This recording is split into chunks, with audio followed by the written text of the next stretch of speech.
Kamu semua buat apa tu? Awak semua tahu tak apa itu sosial media? Tak tahu kan? Baik, di sini saya terangkan. Media sosial ialah platform atau aplikasi yang membolehkan pengguna untuk berinteraksi, berkomunikasi, berkongsi maklumat dan menyebarkan kandungan seperti audio dan gambar pada masa nyata melalui internet. Tapi, apakah maksud media sosial sebagai platform multimedia? Media sosial sebagai satu platform multimedia ialah bermaksud ia berfungsi sebagai satu medan yang menggabungkan pelbagai elemen multimedia sebagai satu platform untuk berkongsi maklumat dan berkomunikasi. Media sosial membolehkan pengguna untuk menghasilkan format naik dan berkongsi kandungan multimedia seperti audio, teks, imej dan animasi. Kalau anda masih tak faham, mari kita tonton short drama ini. Sini. Jom.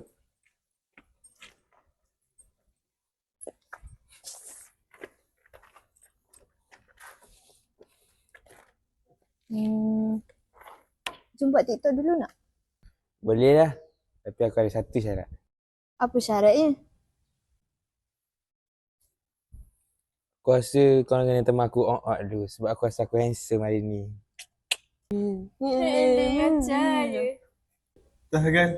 Hari ni aku rasa aku handsome. Alah, kau pun 2 kali 5 je. Tanya. Sabar je dua-dua ni.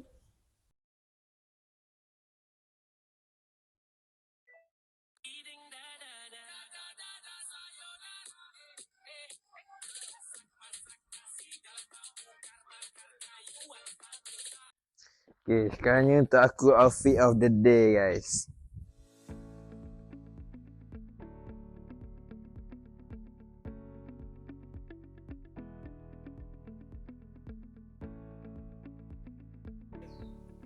Oh, nice. Tapi, weh, macam mana nak edit transition TikTok ni?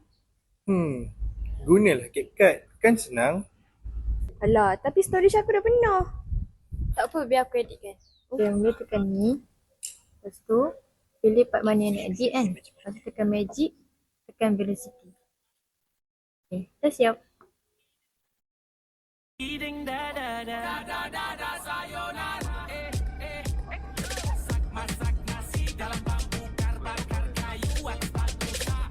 Okay, dah post.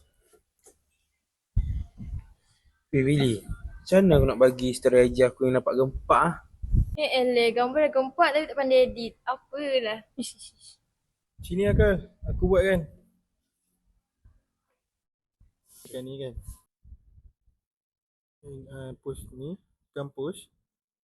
So keluar gambar ni. So tekan next. Tekan lah nak letak filter ke. Sini. Filter. Lepas tu boleh adjust. Sini.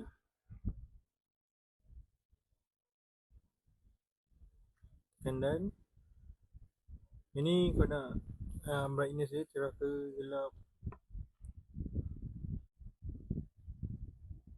Dah siap tu, tekan done. Lepas tu masukkan lagu. Lagu yang rasa sesuai dengan gambar.